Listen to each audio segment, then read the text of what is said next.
Hey guys, I thought I would do a quick little tutorial video on this Khan Academy assignment on solving systems of equations with graphing, especially because I think it would be helpful if you guys use the Desmos graphing calculator.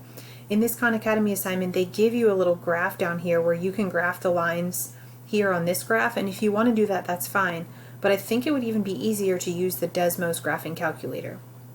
So I'm going to do an example problem here. This says, find the solution to the system of equations. And the system of equations is negative 7x minus 2y equals 14 and 6x plus 6y equals 18. We have to find the value of x and y. So the way we're going to do that is we're going to use the Desmos graphing calculator. So I linked the Desmos graphing calculator in the assignment, so you can just click from the Schoology assignment and it should open up. Or you can just Google Desmos graphing calculator and it'll come up. And I'm just going to type the two equations in. So my first one is negative 7x minus 2y equals 14. So negative 7x minus 2y equals 14. So there's my first line.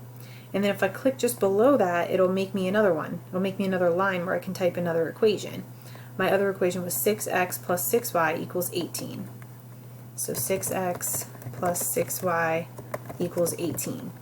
So there's my other line. And you can see that right now I can't see where these lines cross, because you know when you're solving a system of equations, you're trying to see where the lines cross. Right now, I can't see where they cross. It's somewhere up here, but it's like out of the screen. So the Desmos graphing calculator is cool because you can actually take the background and drag it with your mouse.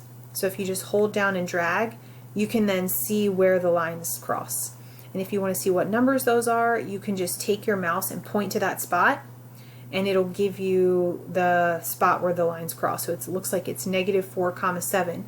That means x equals negative 4 and y equals 7.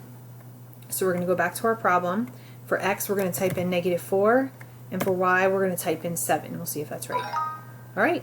So that was just a little tutorial on how to do these. If this tutorial is not good enough and you need to work with me on a Google Meet, I will be more than happy. Just send me an email.